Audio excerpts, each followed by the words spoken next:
I found a love for me. Well, darling, just dive right in and follow my lead. Well, I found a girl. Dans votre question, il y a aussi le grand thème de la liberté qui ressort, parce que ça relève aussi de la liberté. On sait tous que quand on n'est pas libre, entre guillemets, parce qu'on a une certaine pression sociale de la famille, de la société, de la religion notamment. Mais c'est pas impossible de s'affranchir de tout ça, parce que justement c'est pour ça que on dit que l'éducation est très importante, parce que ça nous permet aussi de développer un certain esprit critique et de savoir s'affranchir de ces choses-là. Donc c'est pas impossible, mais c'est ça. En fait, si tu veux, on ne peut pas dire qu'on ne peut pas vivre sans l'homme avec la foi. Tout d'abord parce que la foi, il y a tellement de domaines où on a besoin de loi, où la foi ne peut pas agir.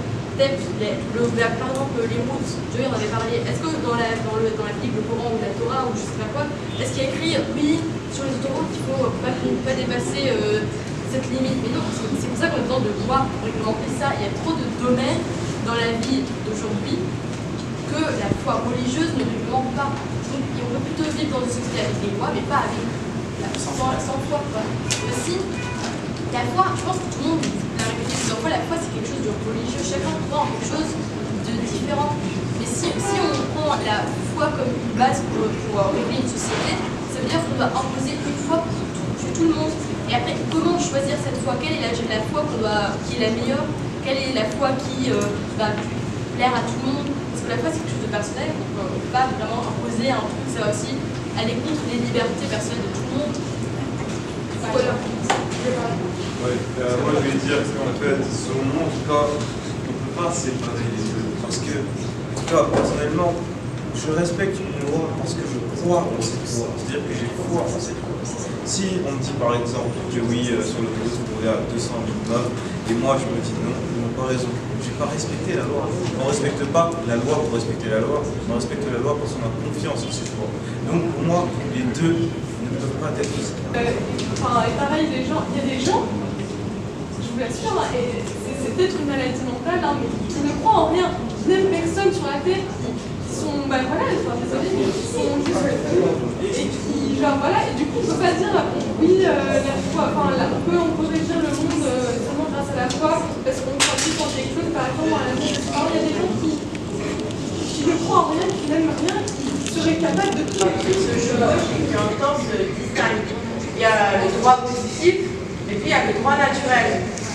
Le droit positif, c'est tout ce qui se trouve par exemple dans le code pénal et l'ensemble des lois qui régissent les sociétés à un moment donné du temps et qui ont trait à toute la diversité de nos pratiques quotidiennes. Et puis, il y a le droit naturel qui peut être issu de la religion, de la morale religieuse ou de la morale tout court, et c'est par exemple les droits de l'homme. Vous voyez, ça relève du droit naturel. Bien, mais les deux choses vont de pair, mais pas toujours. Parfois, le droit naturel et le droit positif s'opposent. Vous voyez? Parfois, au contraire, ils vont dans le même sens. Mais toujours est-il que si, je dirais, le droit naturel, qui par exemple a trait au respect, était quelque chose qui était si spontané, alors pourquoi on aurait besoin de le rappeler à chaque fois, et dans nos textes de loi, et dans même le règlement d'un établissement? C'est pourquoi? C'est parce que c'est nécessaire, c'est parce qu'on a peur que ça disparaisse. Si, comme vous le dites, tous, ça a l'air quelque chose d'aussi facile et évident, alors pourquoi dans des sociétés différentes, on a besoin de le rappeler au sein même du droit positif? Je pense que bien plus que la cohésion sociale, je pense que les lois et la foi, ça aide à régler le comportement des personnes. Parce qu'il y a des personnes qui ont des pulsions et des passions, comme Yasmine l'a dit, je pense. C'est instinctif chez eux. Donc du coup, Par exemple, pour réglementer même le comportement des autres envers autrui, il est important de rappeler qu'il y a des lois et la foi. Parce qu'en général, la loi, c'est quelque chose de strict qui fait peur. Donc en général, on se dit, bon, je sais que j'ai envie de faire ça, mais je vais être puni à la fin. Donc du coup, ça réglemente le comportement et on recule, on réfléchit avant d'agir. Et la religion, c'est pareil, parce qu'il y a des gens qui se disent, bah, je vais pécher par rapport à Dieu. Ils se disent, bah, je vais pécher. Bah, la religion, c'est quelque chose qui réglemente aussi le comportement d'autrui. Donc je pense que ça sert à rappeler qu'il y a une conscience et qu'il ne faut pas dépasser sur la liberté des musulmans. Et les musulmans, sans loi, vu qu'elle n'est pas de la même religion que moi, je ne peux plus porter mais je ne peux plus la tuer, tout ça. Et sous quel prétexte,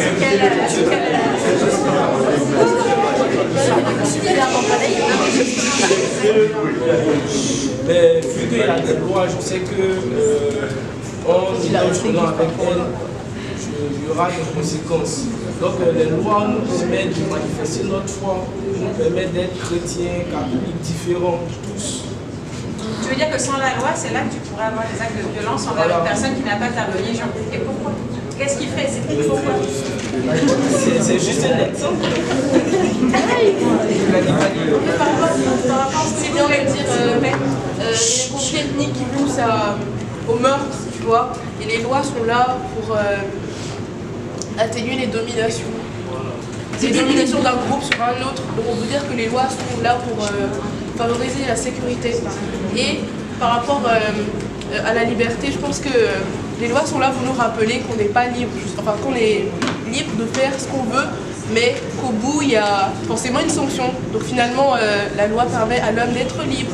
Parce que si tu sais très bien que tu ne dois pas, par exemple, on est à l'école, tu sais très bien que tu ne dois pas sortir ton téléphone et tu le sors, là tu seras puni, mais si tu ne le sors pas, tu es libre. Tu sais que tu n'as pas de professeur, tu n'as pas de surveillant, tu n'as rien. Et tu as la possibilité de tricher. Tu es croyant, mais tu sais que si tu es croyant, à la fin c'est un péché parce que tu triches. Donc tu régleras tes comptes avec Dieu à la fin. Mais tu sais que si c'est un examen important, ou bien même si c'est juste un simple contrôle et qu'on t'attrape, il y aura des conséquences derrière. Donc tu vas plus réfléchir en fait que la loi ne veut pas que tu triches parce qu'après tu seras dans des problèmes, plutôt que te dire que ah oui mais peut-être que Dieu va pas accepter que je triche et donc quand je mourirai et que j'irai au jugement dernier, il va me rappeler le jour où j'ai triché. Non, en fait tu vois encore que la loi elle est beaucoup plus forte en fait que la religion par rapport à cette question. Parce que par exemple aux États-Unis, certes il y a une loi mais il y a des gens qui se lèvent, ils ouvrent le feu dans la rue, ils tuent des dizaines de personnes, malgré qu'il y ait une loi. Donc certes, la loi est importante, mais elle ne suffit pas. Et dans quel contexte la loi ne suffit pas? Par exemple, pour ce genre de personnes, il y a une... Qu'est-ce qu'il y a derrière qui fait que les personnes vont avoir ce type de comportement? Une conscience peut-être. Une conscience ou une foi, comme la foi attachée à la conscience. Je suis en partie d'accord avec ce que Julie a dit. Mais aussi j'aimerais rebondir sur la question de Mme Tagmé par rapport au fait que le droit naturel soit inscrit dans le droit positif. Je pense que c'est plutôt parce que l'histoire nous a montré que l'être humain, et beaucoup de philosophes en parlaient d'ailleurs, que l'être humain a plutôt tendance à avoir un comportement ethnocentrique, si on peut le dire comme ça, à toujours rejeter ce qui est différent. Et je pense que c'est pour ça que justement que le droit naturel est inscrit dans le droit positif, parce que l'être humain ne sait pas préserver la différence et la diversité. Et je pense que c'est le plus grand problème de notre humanité. Et sans loi, on ne pourrait pas, je pense que ce qu'il a dit par rapport au fait qu'il la tuerait juste pour un problème de religion, je pense que c'est quelque chose de plutôt très grave et ça montre bien l'état d'esprit des gens. C'est mon élève. Moi, c'est mon élève. Certaines personnes qui se croient au-dessus des lois sont souvent rappelées à l'ordre par la religion parce qu'ils ont peur de quelque chose qui est plus fort que les lois selon eux. Et pour ceux qui disent qu'on peut vivre qu'avec une seule foi, qu'avec la foi, je pense que déjà il s'est contredit tout seul tout à l'heure. Parce que tu as parlé de celui qui se lève et qui va partir pour allumer un feu. je vois pas, si les lois l'empêchent pas, je vois pas comment les foi pourraient l'empêcher, c'est-à-dire dans les deux cas il le ferait. Parce que s'il a un problème mental, s'il a des pulsions, je pense pas que quelque chose va le freiner. Donc je pense qu'il faut les deux forcément pour pouvoir Est-ce que justement il n'y a pas des actes où la foi est prise pour justifier les inégalités ou l'injustice? Par exemple, je prends l'exemple tout court, il m'est arrivé de sortir dans la rue en short et on m'a dit oui, fais pas ça, Dieu n'aime pas ça. Donc est-ce que justement il n'y a pas des cas où la foi justifie l'injustice, entre guillemets? Le sujet c'est peu de temps vivre ensemble, sans foi ni loi. Bon, vous donnez l'exemple des lois qui vous permettent de réguler notre société et tout. Bon, malgré ça, et ces lois, il y a des hommes qui les ont faites. Donc peu importe, pour moi, ça n'a pas trop de différence. Donc, je pense à un philosophe, bon, peut-être que je vais me mentir, hein, mais je pense que Pascal, si je me rappelle, Pascal a dit que l'homme est un être faible. C'est le plus faible des êtres vivants, mais c'est un roseau, mais un roseau constant. C'est ce qui faisait sa force. Donc ce qui faisait que l'homme était un être doué de conscience, donc il était raisonnable et tout. Donc pour moi, si on prend le point de vue qu'un homme est conscient, il n'y a pas de loi qui empêche quelqu'un entre nous ici, il n'y a aucune loi qui dit si vous voulez sauter. Mais personne ne doit se lever pour sauter. Donc, pour moi, si on prend de vue, c'est vrai que objectivement, vous voyez que malgré ces lois, on les enfreint, les gens enfreignent les règles et tout. Mais d'un point de vue purement mathématique, on a déjà des lois dans notre société.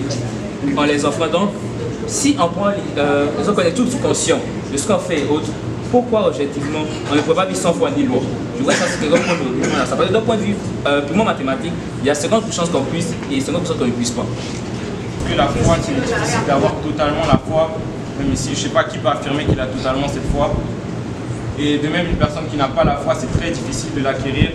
Donc je pense que ce serait bien sûr préférable d'avoir la foi, mais la loi semble inévitable dans un monde où tout le monde justement ne veut pas avoir... On ferait que survivre sans loi.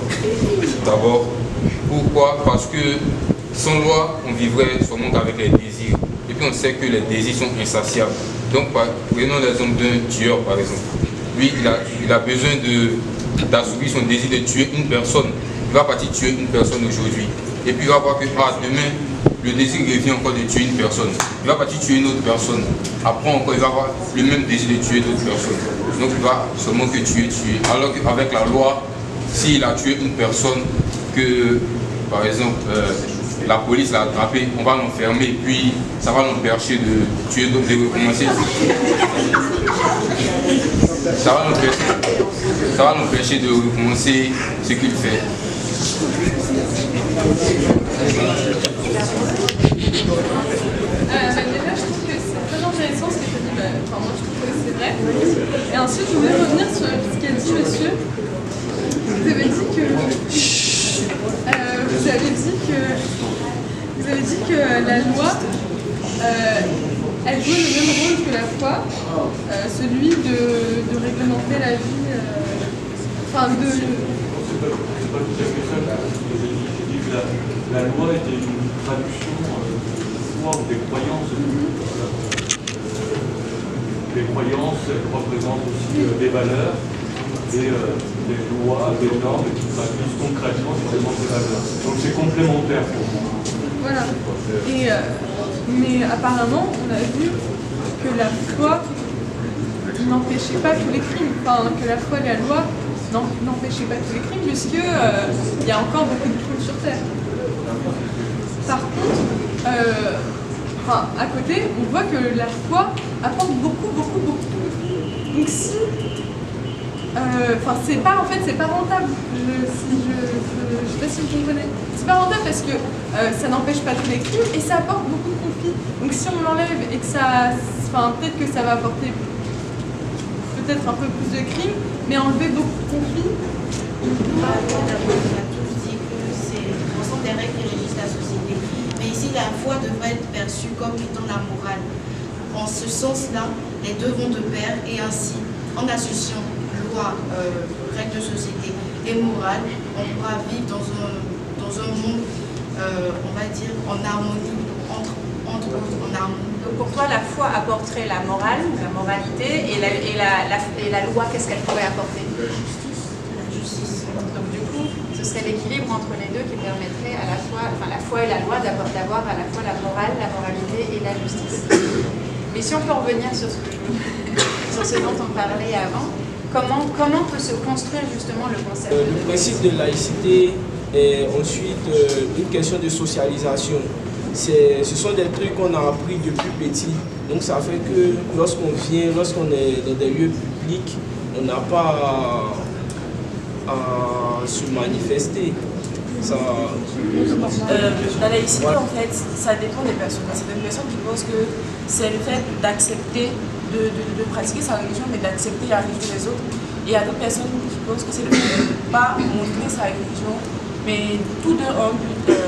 Le but, c'est d'arriver à la tolérance. Et je pense que ça dépend des pays et du contexte historique, en fait. Par exemple, en Côte d'Ivoire, ici, on sait que la religion est une chose qui est présente et du coup, on ne peut pas la supprimer, on ne peut pas empêcher les gens de pratiquer leur religion. Dans ce cas-là, je pense que c'est plutôt encourager les gens à pratiquer leur religion, mais en tolérant les autres, la religion des autres. Et par exemple, en France, où les autres contextes différents, où donc il y a plus de personnes habillées, etc., ce sera plutôt essayer d'imiter. Essayer d'empêcher les gens de déborder sur le foi. La foi n'est pas synonyme de religion.